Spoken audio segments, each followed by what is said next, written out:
Bonsoir à tous, comment vous allez? J'espère que vous allez très bien. Aujourd'hui, nous allons commencer notre premier chapitre de la terminale de la classe de terminale, intitulé Les nombres complexes. D'abord, dans ce chapitre, nous allons d'abord donner la définition d'un nombre complexe, ensuite donner les différentes formes d'un nombre complexe, la formule de Euler, la formule de Moivre, la résolution d'une équation du second degré.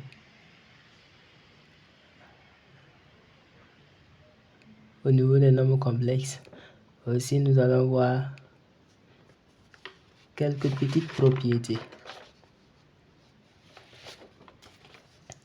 Voilà. Donc, en définition, on va prendre soit Z un nombre complexe. Maintenant, un nombre complexe, c'est tout nombre qui s'écrit sous la forme A plus IB. Donc, un nombre complexe, c'est tout nombre qui s'écrit sous la forme A plus IB, où I carré égale à moins 1. Donc, A, c'est la partie réelle et B, la partie imaginaire. Attention, ce n'est pas IB qui est la partie imaginaire, mais B qui est la partie imaginaire de Z. Donc, A, la partie réelle et B, la partie imaginaire. Donc, l'ensemble des nombres complexes est noté grand C. Voici, un grand C. Donc,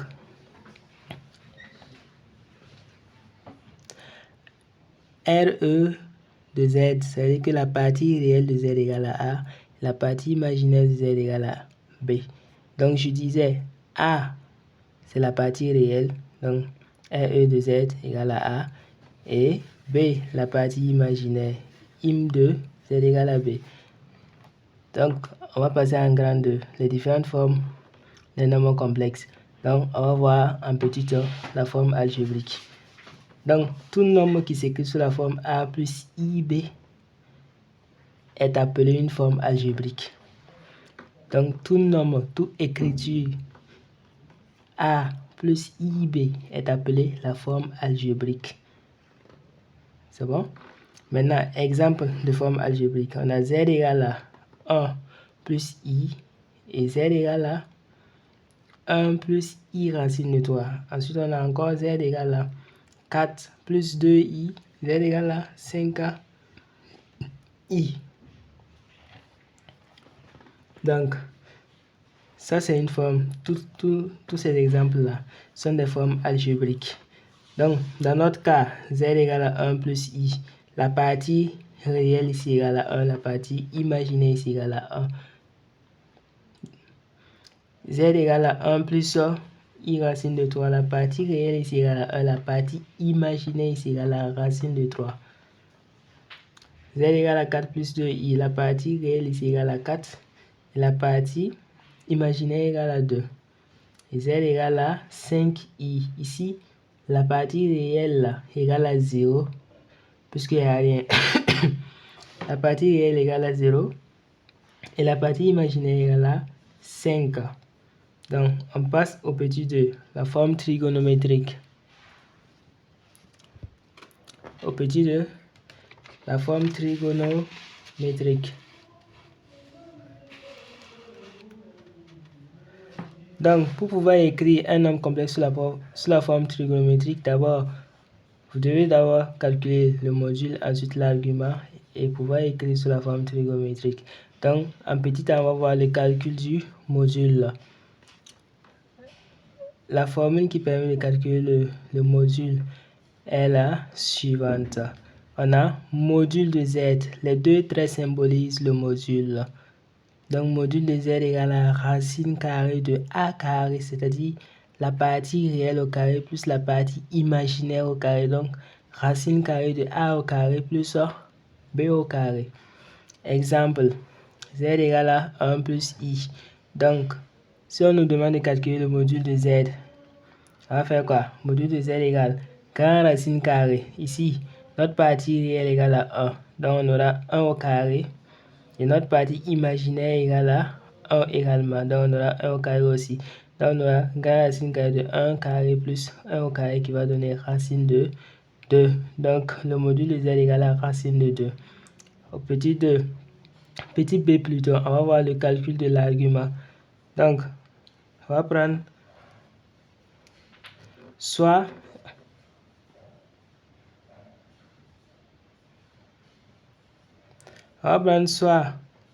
z égale à a plus ib et θ égale à l'argument de z. Pardon. Les formules qui permettent de déterminer delta, l'argument, c'est-à-dire l'argument est la suivante. C'est cette formule-là, celle que j'ai encadrée. Donc, cosinus de θ égale à a sur module de z. C'est-à-dire que cosinus de θ égale à la partie réelle sur le module de z. Et sinus θ égale à la partie imaginaire sur le module de z, c'est-à-dire b sur module de z. Et vous allez vous référer au cercle trigonométrique. Vous allez vous référer au cercle trigonométrique. Et vous allez voir c'est quel angle dont le cosinus va donner A sur module de Z. Et le sinus va donner B sur le module de Z. θ égale à. Et l'angle que vous avez trouvé, c'est ça qui est égal à l'argument θ. Donc, on va appliquer exemple z égale à 1 plus i, toujours notre exemple. On connaît déjà le module de z qui fait racine de 2. Donc, on va juste appliquer la formule. Donc, cosinus θ égale à la partie réelle qui fait 1 sur racine de 2, le module. Et sinus θ égale à la partie imaginaire qui fait 1 également sur le module de z qui fait également racine de 2. Maintenant, comme on ne laisse pas un radical au dénominateur, on va faire l'expression conjuguée. Donc, en faisant 1 multiplié par racine de 2, et au dénominateur, racine de 2 fois racine de 2. Donc, on aura racine carrée de 2 sur 2. Et le sinus θ, également, on va faire l'expression conjuguée. Et en faisant l'expression conjuguée, on a également racine de 2 sur 2. Donc, on va se référer au cercle trigonométrique. C'est quel angle dont le cosinus va donner racine de 2 sur 2 et le sinus va donner racine de 2 sur 2 également. Donc, en se référant au cercle trigonométrique, on va tomber sur l'angle pi k. Donc, notre θ ici égale à pi k, l'argument égale à pi k. Maintenant, nous pouvons écrire notre complexe sous la forme trigonométrique en utilisant la formule suivante. Z égale à R, le R facteur de cosinus θ plus I sinus θ, avec R égale à module de Z, c'est-à-dire que le R, le petit R égale au module de Z. Donc, exemple, avec toujours notre exemple, Z égale à 1 plus I. On connaît déjà le module qui fait racine de 2 et l'argument qui fait pi k. Donc, on va juste appliquer la formule. Donc, on aura Z égale à R racine de 2 facteur de cosinus pi k plus I sinus pi k. Donc, on a fini d'écrire sous la forme trigonométrique. On va passer à la forme exponentielle.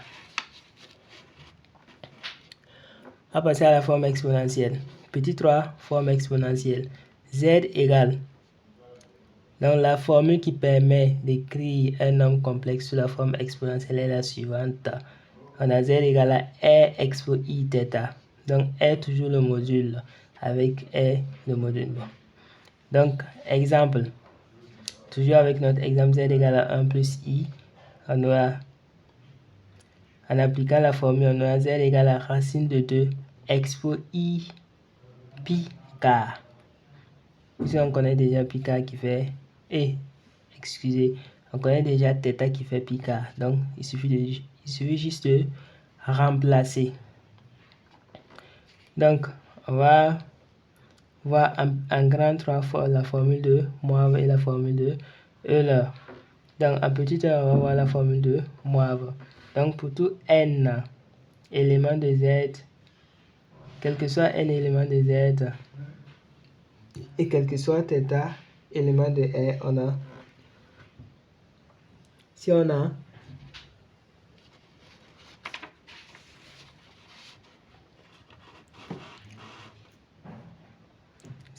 a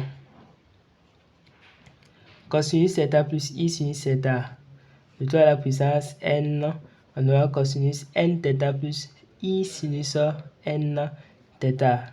Donc,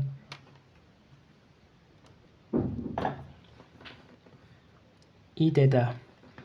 Donc, la formule de Moivre ici permet de calculer les nombres complexes aux grosses puissances. C'est-à-dire, si on a Z, si on nous demande de calculer Z à la puissance 3, Z à la puissance 2024, Z à la puissance 2023, Z à la puissance, c'est pas, 2003. Donc, la formule de Moivre vient intervenir ici pour pouvoir faciliter les calculs. Donc, on va voir ça plus en détail dans l'exercice.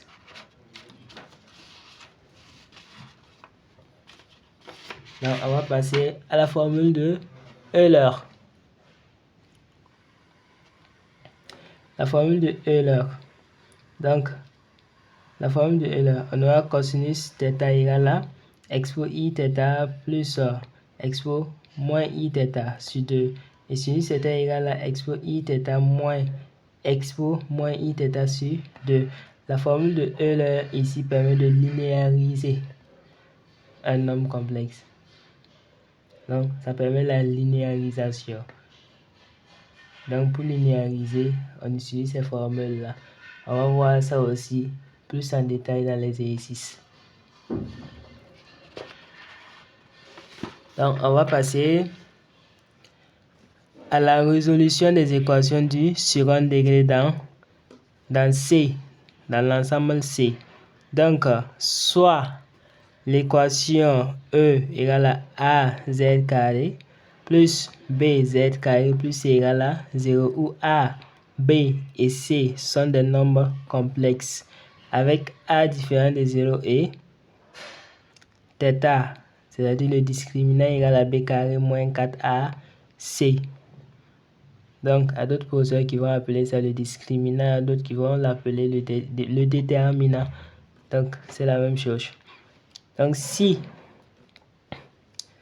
on a plusieurs cas, donc si delta, si on calcule le discriminant et qu'on trouve que le discriminant est égal à 0, alors l'ensemble, c'est-à-dire l'équation E, va admettre une solution, c'est-à-dire Z0 égale à moins B sur 2A. Donc, si delta est inférieur à 0, alors l'équation admet deux solutions, c'est-à-dire Z égale à moins B plus racine de delta sur 2A et Z égale à moins B moins racine de delta sur 2A. Maintenant, si delta est supérieur à 0, alors l'équation E admet également deux solutions. Z égale à moins B plus racine de delta sur 2A et Z égale à moins B moins racine de delta sur 2A. Et si le delta égale à A plus IB, c'est-à-dire qui est encore égal à un nombre complexe, alors à ce moment on va poser sigma carré égale à delta. Dans ce moment on va poser sigma carré égale à delta. Avec sigma égale à x carré, avec sigma égale à x plus iy. Donc, et on va placer la formule qu'on aura x carré plus y carré égale à racine carrée de a carré plus b carré. Et racine carrée de a carré plus b carré représente le module. Et on aura aussi x carré moins y carré égale à b, c'est-à-dire que x carré moins y carré représente la partie réelle. et 2xy égale à B, qui est la partie imaginaire. Donc, si on finit de poser le système d'équation, on va chercher les valeurs de sigma 1 et sigma 2. Et lorsqu'on trouve les valeurs de sigma 1 et sigma 2, puisqu'on a dit quoi? On a posé sigma k égale à delta, donc on doit avoir deux valeurs de sigma. Donc sigma 1 et sigma 2. Et lorsqu'on trouve les valeurs de sigma 1 en utilisant le système d'équation qui est là, on utilise une seule valeur de sigma pour calculer les racines de l'équation du nombre complexe. C'est-à-dire qu'on n'utilise pas les deux valeurs. On choisit une seule valeur de sigma pour calculer z. Donc, on aura z carré, z égale à moins b moins sigma sur 2a et z égale à moins b plus sigma sur 2a. Donc, je répète, on n'utilise pas les deux valeurs de sigma. On utilise une seule valeur de sigma pour calculer les racines. Donc, on va voir ça plus en détail dans les exercices. Donc, quand je vais faire les exercices, vous allez mieux bien comprendre là-bas. Et en grand 5, on va voir grand 5, on verra les réels et imaginaires purs. Donc, soit Z un nombre complexe en propriété 1. Propriété 1, on aura Z est un réel si et seulement si la partie imaginaire est égale à 0. C'est-à-dire que là, si on n'a pas de partie imaginaire dans le nombre complexe Z. Exemple, on a Z égale à 2 et Z égale à 1 demi. Donc, Z égale à 2. Ici, on n'a rien que la partie réelle qui est là. On n'a pas de partie imaginaire. Ici également, on n'a pas de partie imaginaire. Donc, ça veut dire que Z est un réel. Est-ce que vous voyez? Donc, quand on dit que Z est un réel si et seulement si la partie imaginaire est égale à 0. C'est-à-dire que la partie imaginaire n'existe pas ici. Vous voyez que dans les exemples, on n'a pas de partie imaginaire. Donc, Z assise de Z est un imaginaire pur si et seulement si la partie réelle est égale à 0. Donc, Z est un imaginaire pur si et seulement si la partie réelle de Z égale à 0. Exemple, on a Z égale à 4i. Vous voyez que là, on n'a pas de partie réelle. On n'a rien que la partie imaginaire qui est là. Et ici aussi, on n'a pas de partie réelle. On n'a rien que la partie imaginaire qui est là. Là également. Rien que la partie imaginaire qui est là. Donc, à ce moment, on dit que Z est un imaginaire pur. Parce que la partie réelle ici est égale à 0. Ici aussi la partie réelle est égale à 0. Ici aussi la partie réelle est égale à 0. C'est pourquoi on dit que Z est un imaginaire pur si et seulement si la partie réelle de Z est égale à 0. Donc, on a fini pour aujourd'hui. La prochaine fois, on va faire l'exercice. Vous aurez des exemples concrets et pratiques avec des exercices à faire. Mais, ces propriétés, c'est à retenir par cœur et par poumon. Il y a d'autres propriétés des nombres complexes. Je vais vous envoyer ça. Et c'est à retenir par cœur et par poumon pour pouvoir bien vous en sortir dans ce chapitre. Donc, il y a des propriétés pour le module, des propriétés pour l'argument.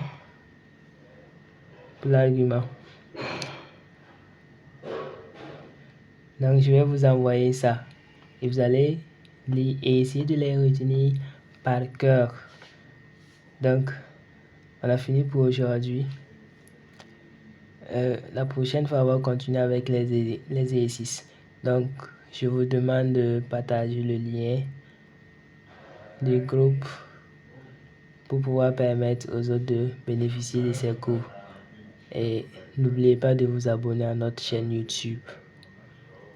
Bye bye, au revoir.